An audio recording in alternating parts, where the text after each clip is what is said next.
Millions of people cast their votes in yesterday's election day. We're breaking down the numbers and what that means for Idaho. A winter storm moving through this morning is bringing rain, which is changing over to slushy snow for your morning commute. Literally, today's the People's Day. Today's people of Idaho's chance to make a statement. The people have spoken, and as expected, the Republicans came out on top for Idaho's statewide races. We'll hear what Governor Little and some of your other big winners have to say. Results from midterm races across the country are still rolling in. We're going to give you a look at the hotly contested races in other states. You're watching Idaho's News Channel 7. This is Wake Up Idaho. All right, good morning, everyone. Welcome to Wake Up Idaho this day after Election Day. We have a lot to get to. I'm Maggie O'Mara. And I am Justin Core, so let's get to it. We're still getting results from yesterday's huge election day.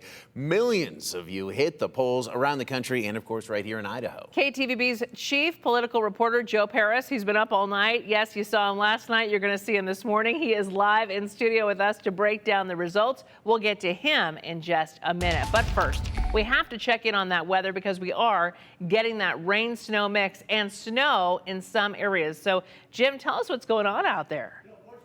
Held off until after Election Day. Otherwise, it might have been a little bit different yesterday because the rain developed last evening, about the time the polls were closing, continued overnight, and about 4 o'clock this morning changed over to a wet snow in the valley areas. Now, this is the broad view of southern Idaho, and you see weather advisories and warnings out for the higher elevations. And in the valley areas, no weather advisories. They were canceled because it looks like most roadways will not be severely impacted by this storm, even though we have a little slush that's developing on the road surfaces right now, and up to an inch of slushy snow on the cars and grass and other things around the area. The western end of the valley seeing a rain-snow mix while snow is falling in the upper Treasure Valley. Temperatures right around freezing right now and in the mid-30s over the Magic Valley. A little bit of a breeze too, putting the wind chill down in the 20s currently, and visibility has been lowered at times down to below 2 miles or less in some areas in the rain and snow. 34 degrees for an afternoon high. That's more like late December than early November. I'll tell you more in just a few minutes.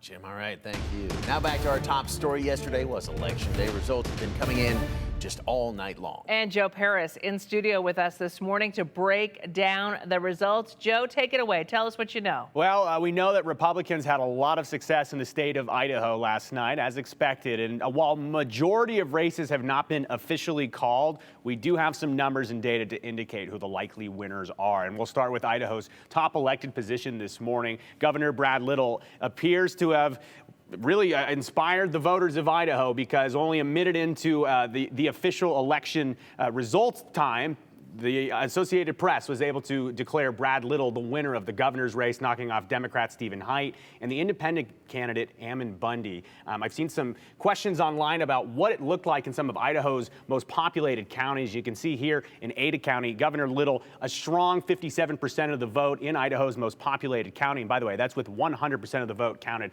in Ada. In Ada, we also saw about 23,000 votes for the independent Ammon Bundy, 12%, the Democrat Stephen Haidt there, 29%. Just over the county line in Canyon County, a little bit of a flip. You can see in Canyon County, the second most popular was Mr. Bundy. Again, Little with 59% of the vote in Canyon County. The more conservative-leaning county had Haidt in third position there. So again, statewide, Governor Little pretty easily winning a second term here. Let's look at some other results for you. Who will be working with the governor in the lieutenant governor's office? The race has not been officially called this morning, but it does look like Speaker of the House, the longest one in the state history of Idaho, Republican Scott Bedke, will defeat attorney Terry Pickens Manweiler, the Democrat that ran a very strong campaign in terms of visibility and in terms of getting out the vote. But you can see the voters of Idaho, 64% decided that they would like to see Speaker Bedke become the lieutenant governor here in Idaho. Maybe the most hotly contested race in the state of Idaho in terms of back and forth and media attention, the race to be Idaho's next attorney general. There were questions after Lawrence Wasden was defeated in the Republican primary back in May. Could a Democrat knock off Raul Labrador? The answer here being no. Labrador basically outpacing Tom Arkush, the Democrat who joined the race pretty late, really in July, June, July. He joined in and he still, though, got about 200,000 votes. But Labrador, Northwest, East, South really saw a lot of support. You'll see some blue counties like Blaine, Ada, Teton. They really they gave some support to Arcouche, but really the message is clear to Idahoans.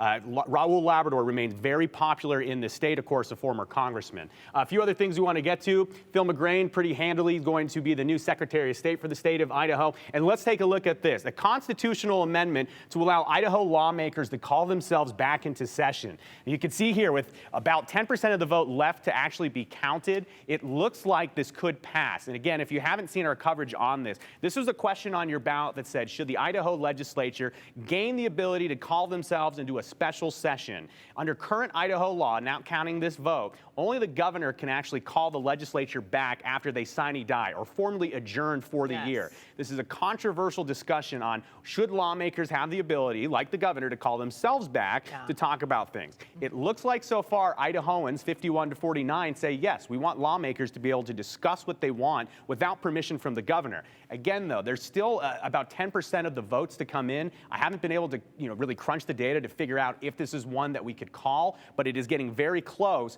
with every vote that comes in and the way it holds right now. It does look like this could pass. All right, we're going to watch it for you. Joe's going to watch it for you. Yeah, and that amendment's something that lawmakers wanted, they say, to sort of balance the power between them and the governor a little bit more. Any indication on that 11%, where it's coming from, that we might still be waiting on? We get the impression at this point, I guess 6:06 here on Wednesday morning, that some of the smaller Idaho counties are still getting some of their results in. Okay. We've seen the larger counties, Canyon, Ada, some of those large population areas really get most of the results in. So the idea is there enough votes out there to get this to be flipped from no to yes? Likely no. So 51-49 is a good chance it holds, but that's why we have the elections. We got to count all the votes. We got to wait. Every vote needs to be counted. You're so right about that. Thank you, Joe. Well, we were all over the Treasure Valley last night, making sure you get the most up-to-date election information, including Doug Petcash. He was out and about at the Idaho Republican Party's general election night celebration. Doug talked with many of the Republican candidates, including U.S. Senator Mike Crapo. The 71-year-old won re-election for his 5th term as U.S. Senator. He was up against Democrat David Roth, Independent Scott Cleveland, Libertarian Idaho Sierra Law, and Constitution Party candidate Ray Ritz.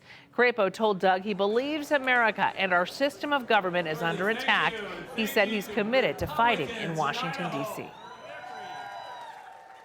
Well, the first order of business is very clear. Stop the spending spree.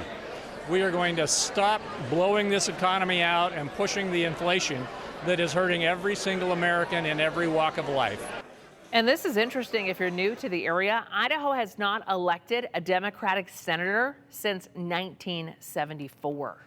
Doug also spoke with Governor Brad Little, who won re-election. As Joe just told you, the Associated Press called the race literally right as the polls closed last night. The 68-year-old Republican governor rolled to victory over 4 other candidates, including his top 2 challengers, Democrat Stephen Haidt and Independent Ammon Bundy.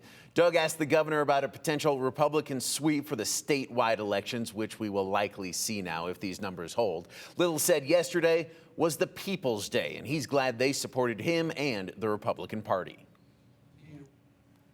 We're very gratified that they agreed with what we've done in leadership in the past and what we'll do in the future.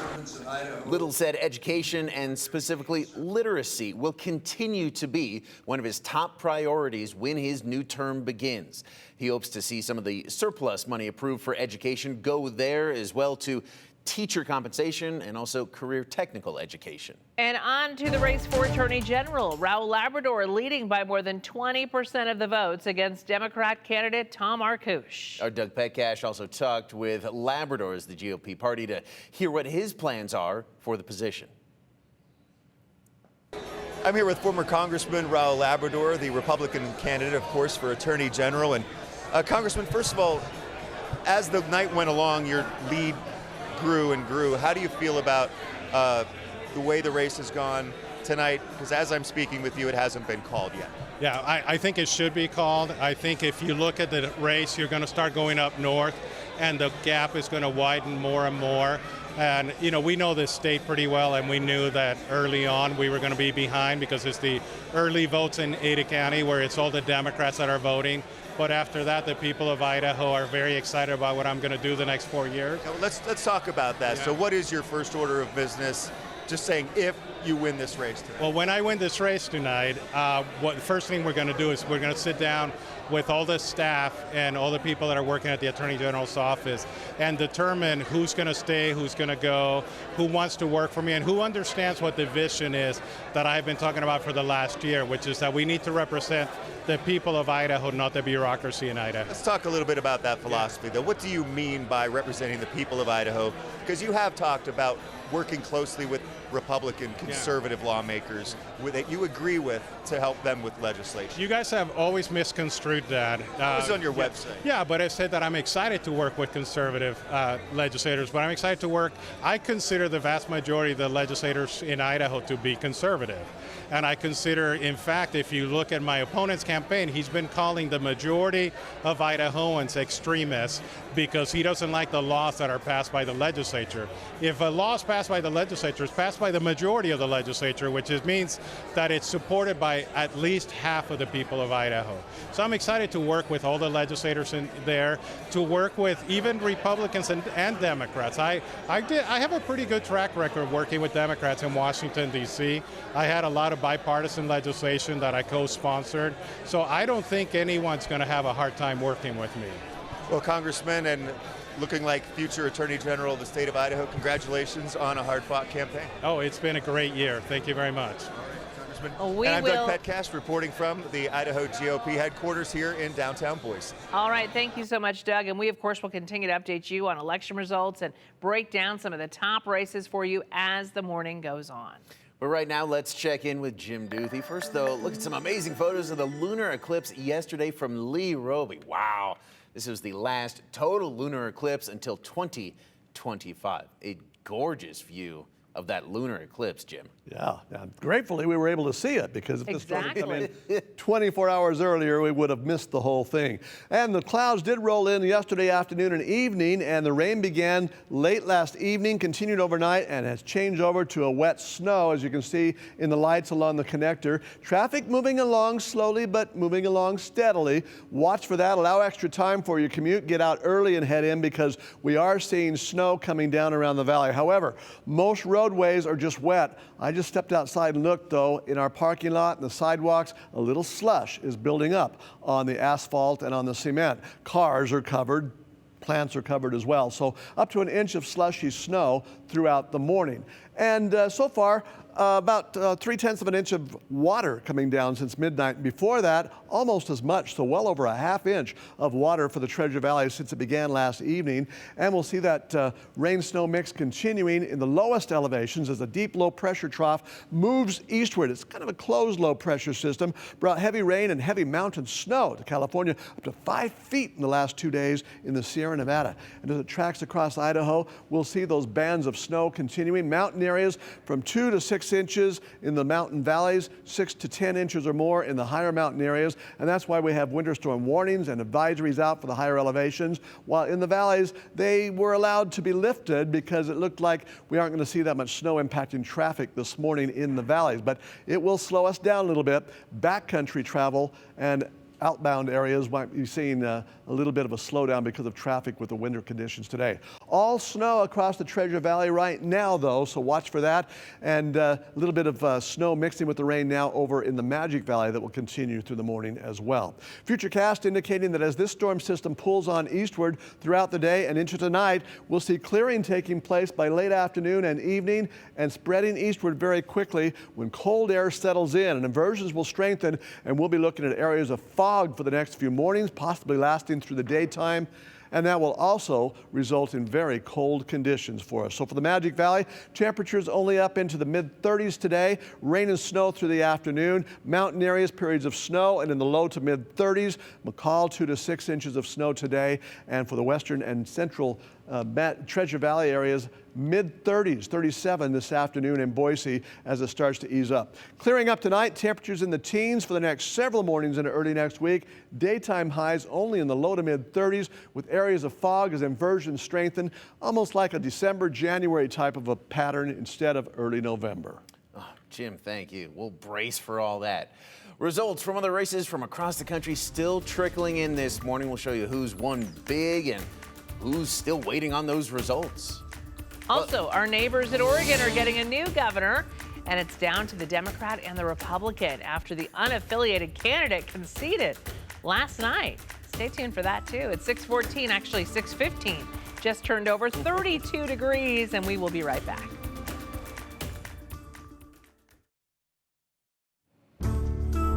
Welcome back. Well, election results continue to roll in this morning as Democrats try to maintain control of Congress. But with razor-thin margins in some races, it could be days or even weeks before we have full results. And NBC's Bree Jackson is in Washington with the latest on midterm elections from across the country.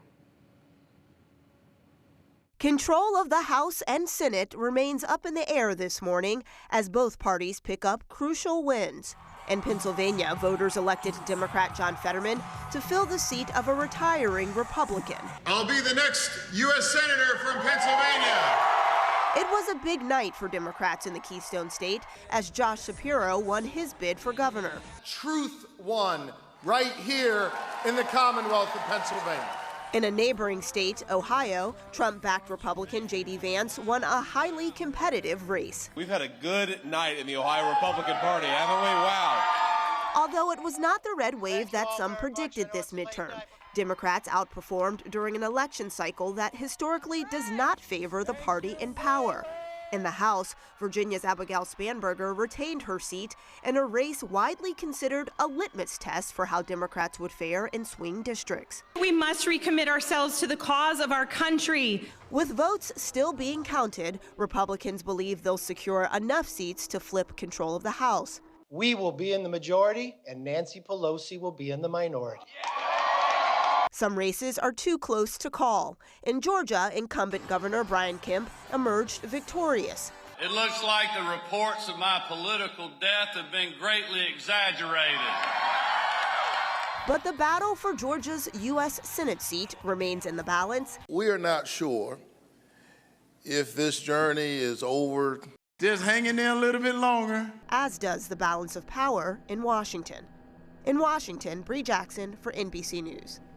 And President Biden made calls to winning Democrats, and we do expect to hear from President Biden in some form later today. I'm sure we will. All right, thank you, Brenda, for that. We're watching that, too. And just across the state line to our west, there will be a new governor in the state of Oregon. The race for the state's highest office still hotly contested. Although unaffiliated former state senator candidate Betsy Johnson conceded last night with less than 9% of votes. Now, candidates Democrat Tina Kotek, former Speaker of the Oregon House, and former state representative Republican Christine Drazen are still waiting for final results, with Kotek in the lead by just 1% at this time. Very close. Yep. Current Governor Kate Brown is leaving office in January due to state term limits in Oregon. We'll have those results from Oregon as they come in at ktvb.com, and check that all day long as we continue to get results in. We're back with more Wake Up Idaho after this. From News Channel 7, time for 7 First Alert weather. A huge cold and wet storm system rolling from the coast into Idaho, and it is bringing widespread rain and snow, mostly snow, and overnight the rain changed over to snow in many of the valley areas, or a rain-snow mix. Winter weather advisories and warnings out for some of the mountain areas, especially in the central mountains and southeastern Oregon. While in the valley areas, no warnings right now, but we are seeing some impacts to your morning commute because of the wet snow that's falling, and just a little bit of slush on those roadways could slow things down and make it slick, so be very careful. As of right now, it's all snow in the valley areas, and it will change back over to a rain-snow mix during the afternoon. Temperature at 37 degrees by afternoon, and that's much colder than normal, about 15 degrees colder than average for this time of year. For the next few days, as it clears up tonight, highs will only be in the low to mid-30s, with morning lows in the teens. It's going to be very chilly, Jim. Yikes. All right. Well, Southwest District Health lifted its toxic algae public health advisory for 3 bodies of water issued exactly 3 months ago. But that does not mean the risk is completely gone. And we want to remind you of that because cyanobacteria, or toxic algae, what you see on your screen here, this yucky green thick stuff, was found at Lake Lowell, Hells Canyon Reservoir, and Brownlee Reservoir. Recent tests show there's only a small bit of it now, but health officials say because recreation season ended, you don't have a very strong risk of exposure, but your dogs, if you're going for a run or a walk, they may get in there and have some, so make sure you watch them closely. It's still there. Happening today is the annual Idaho Fall Water Supply Outlook meeting. This provides a recap on the water supply from the previous water year and then shares the climate and water supply outlook information for the upcoming year. The meeting will be at the Idaho Water Center today, appropriate, from 9 to 4.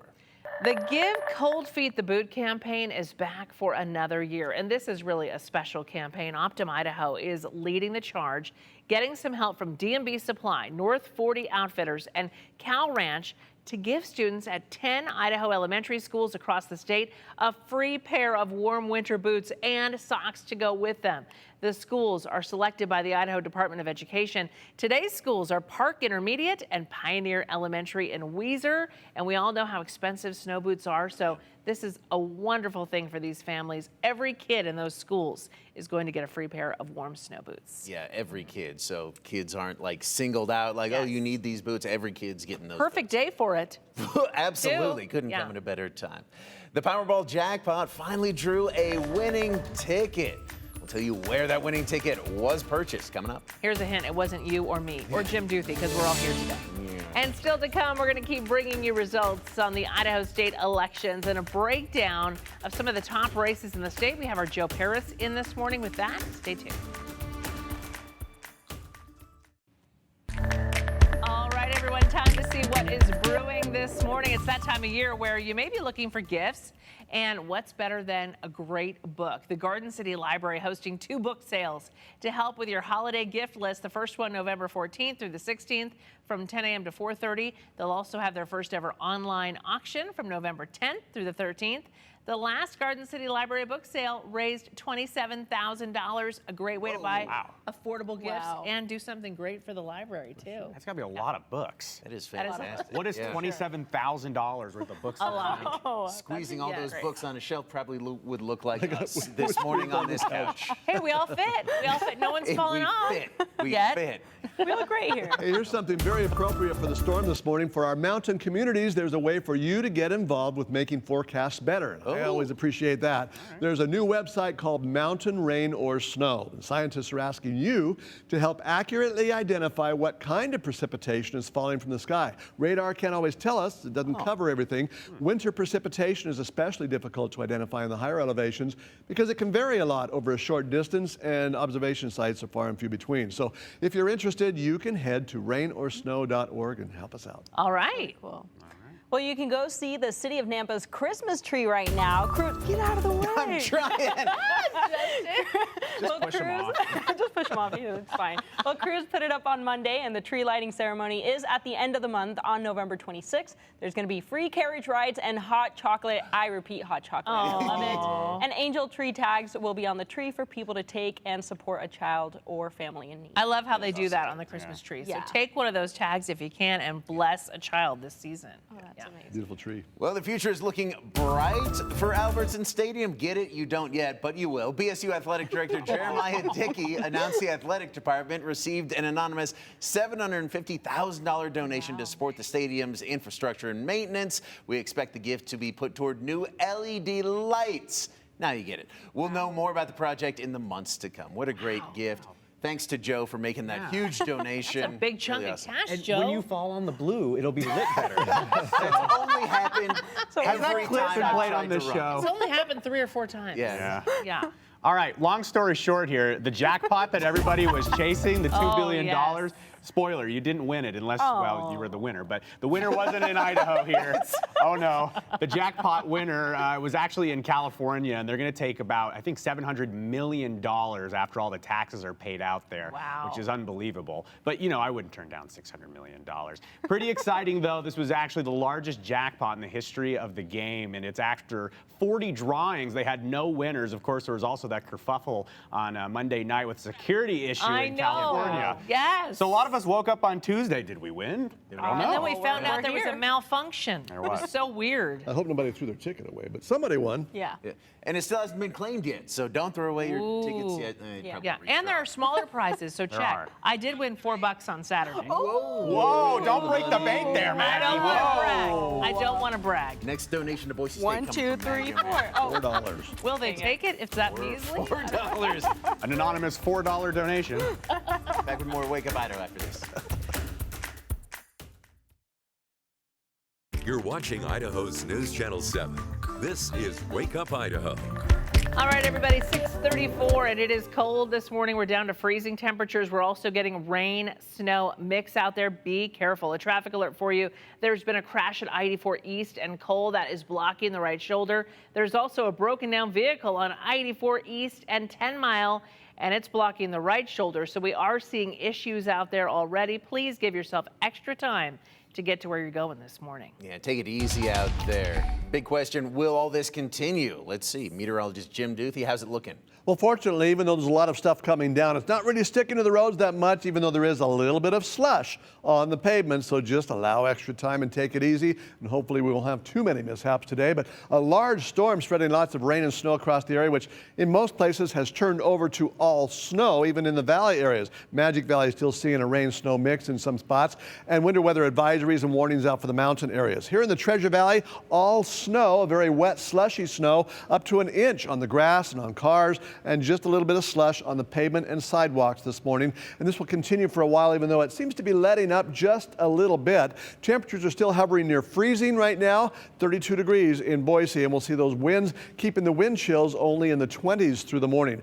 Visibility is improving just a little bit, so I think maybe the intensity of the snow is letting up just a little bit. But by afternoon, we're only going to see temperatures in the mid-30s, keeping some snow showers going until later this afternoon before much colder, drier conditions settle in for the rest of the week.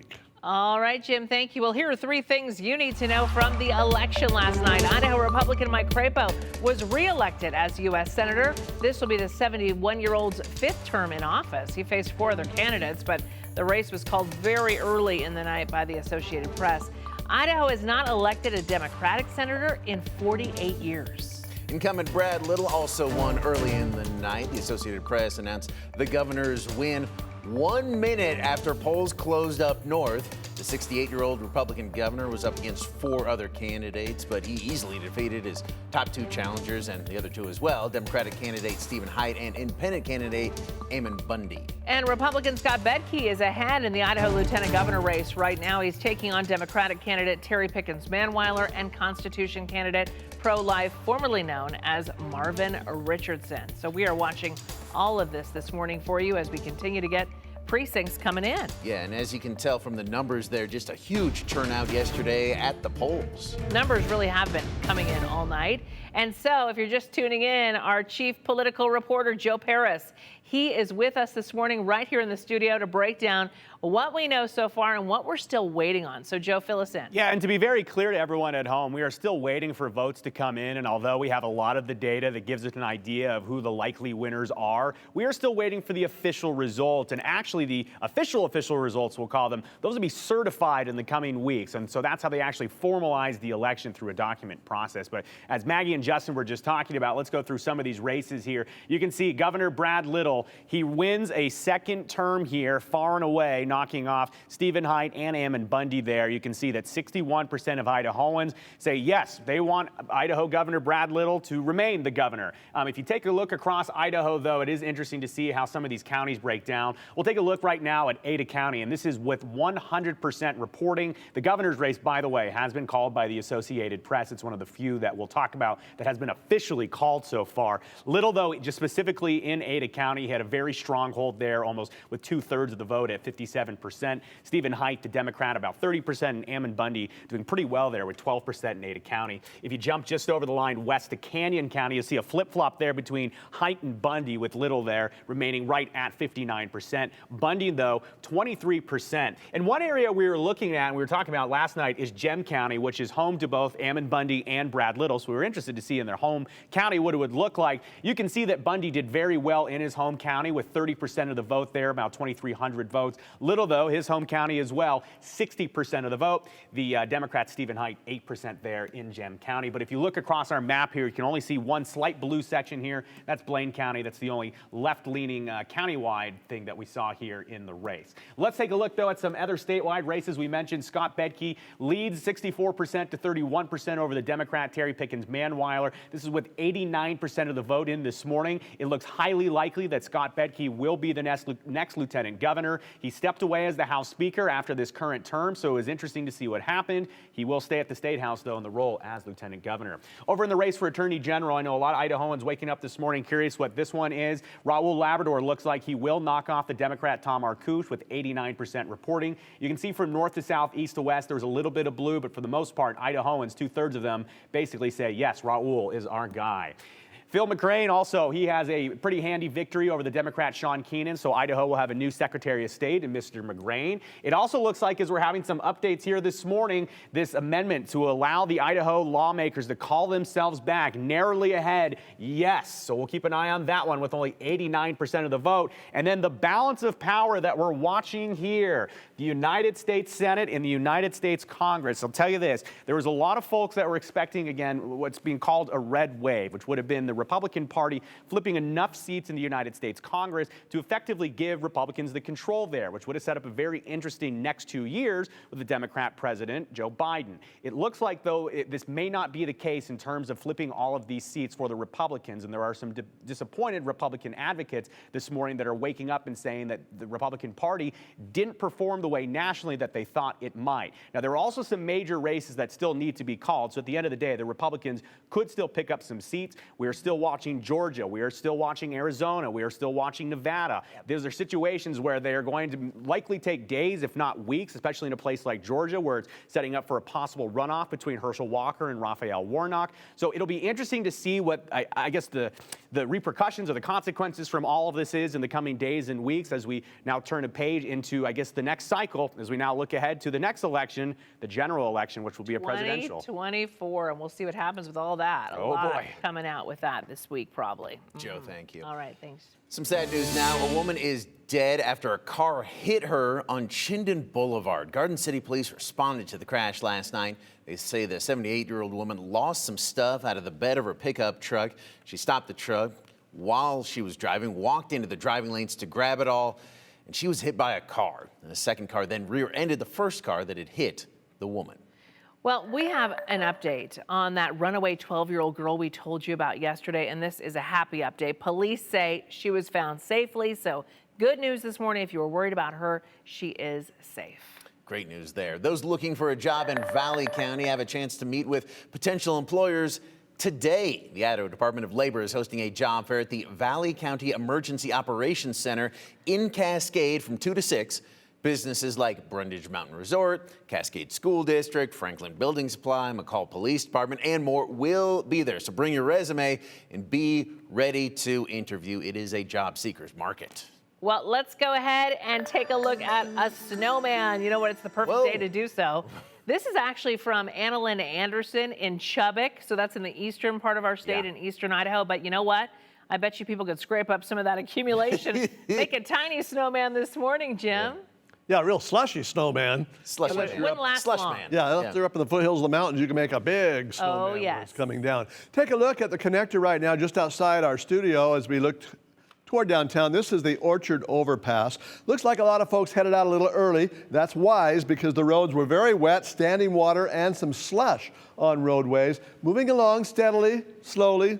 Looks like, for the most part, things are moving along pretty well. You can see that wet snow coming down in the street light there. 32 degrees still in Boise, so we are right at freezing, and a northwesterly wind around 7 to 10 miles per hour. We've had up to 6/10 of an inch of water or more since last evening and on through this morning. These are the totals just since midnight across the area, and more to come as rain and snow continues today with this large, cold, low-pressure system gradually shifting eastward across the interior west. It brought up to 5 feet of snow to the Sierra Nevada over the last 2 days, and will be bringing up to a foot of snow in our mountain areas today and then clear up later on tonight. We have winter weather advisories and warnings out for those mountain areas, including the west central mountains, the Boise Mountains, and portions of southeastern Oregon. Valley areas are not now in a winter weather advisory. They were at first. That's been lifted because it looks like it's not really sticking much to the roadways, so travel isn't severely impacted in the valleys, but the mountains certainly will see some travel impacts. We can see the edge of the snow starting to lift up into northern Ada County now, so we might see a little bit of a break briefly, but it will come and go throughout the day. Magic Valley mixing with snow, rain and snow mixed, and off and on throughout the day as well. Futurecast is showing that we are going to be seeing this system pivot quickly on eastward, and by evening we start clearing up from the west and overnight clearing up to the east. And temperatures will plummet for the next few days, running 20 degrees colder than normal, more like late December and early January instead of early November. So what we're looking at for today is temperatures that will be hovering in the low to mid 30s in parts of the valley, a high of 37 expected with a rain snow mix and breezy conditions. Clearing up tonight with areas of fog for the next few mornings as inversions strengthen. Morning temperatures in the teens, daytime highs in the low to mid 30s right on through the weekend and into early next week.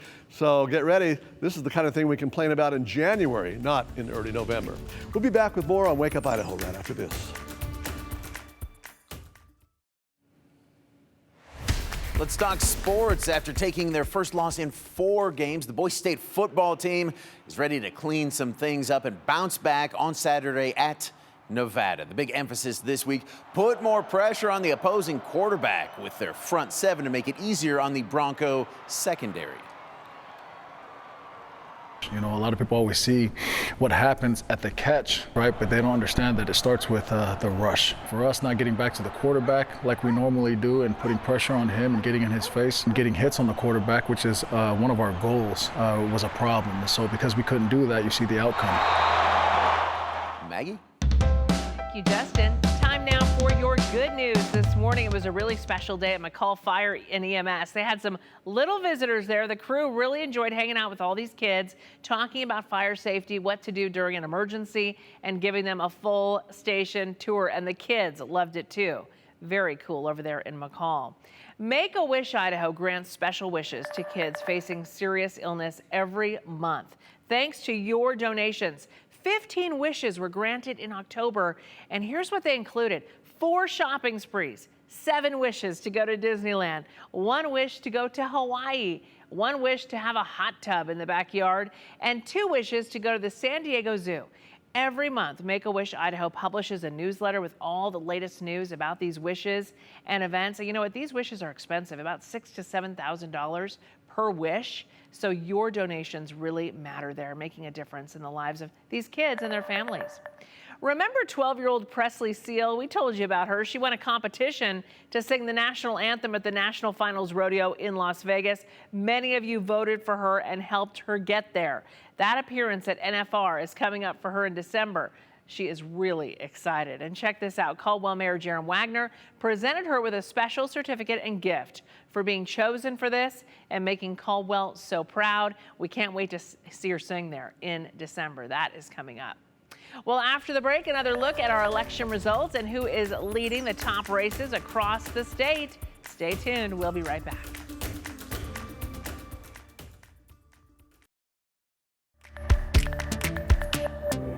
It is currently 6:52 on this day after Election Day, and a lot of you seem to have gotten out a little early as we take a look at traffic and tried to beat the rush because the roads are very, very wet. Lots of standing water around, even some slush as the rain changed over to snow early this morning. And we expect that to continue for a while this morning.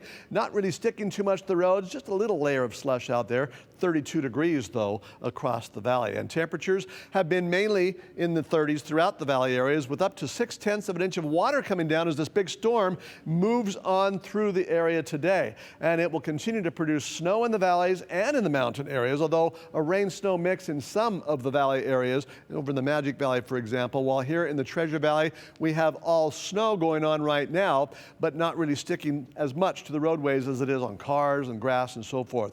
But watch for temperatures to stay on the chilly side through the rest of the afternoon, only in the 30s. And in fact, we're looking for a high of 37 today. As it clears up tonight, very cold and dry, but look at those highs, only in the low 30s. Inversions strengthen with areas of fog and morning temperatures in the teens. Well, of course, yesterday was Election Day, and so many of you hit the polls to make your voices heard. Yes, numbers really have been coming in all night long. And if you're just joining us right now at the end of the show, our chief political reporter, Joe Paris, in studio with us this morning to break down what we know so far. So, Joe, Tell us, what's the scoop? Well, Maggie, long story short, the Republicans dominated Idaho as is expected. And just be clear, when we're talking about these results, unless I note otherwise, these races for the most part have not been officially called by the Associated Press. But let's go through a few that have, and we'll go through the statewide races where we can tell you essentially we know who won. The Associated Press, if you missed this, called the race for governor minutes after the results window opened by 9:01. We got an alert from the AP that Brad Little would remain the governor of Idaho. So Little, 61% of the vote there. No problem for a second term. Lieutenant Governor Scott Bedke leads Terry Pickens Manweiler, the Democrat, in this race by a healthy margin. This is with 89% of the vote in. This race has not been officially called, but with the amount of votes left, it does appear Scott Bedke will be the next lieutenant governor. Same story for Attorney General. Idahoans say Labrador is our guy. The former congressman knocked off Democratic challenger Tom Arkush in a heavily debated race, I should say. You see what the voters thought. 61% thought Labrador is the guy, but we saw a lot of back and forth in that action as well. In the race for Secretary of State, this one has been called by the Associated Press. We now know that Ada County Clerk Phil McGrain will be the next Idaho Secretary of State. In terms of other things right now, this one is coming down to the wire. This is likely the closest thing we'll see on the statewide races. This is the amendment asking Idahoans, should the Idaho legislature be able to call themselves back into session? Right now, only the governor can do that. Depending on the outcome of this race, Maggie and Justin, it looks like the legislature could earn the ability to say, after the session ends, we want to come back to discuss more topics. So again, there are some votes still to count there with about 11% of the vote remaining. I'm not sure what the numbers look like though. As we track these late arriving numbers, that's as close as it can really get.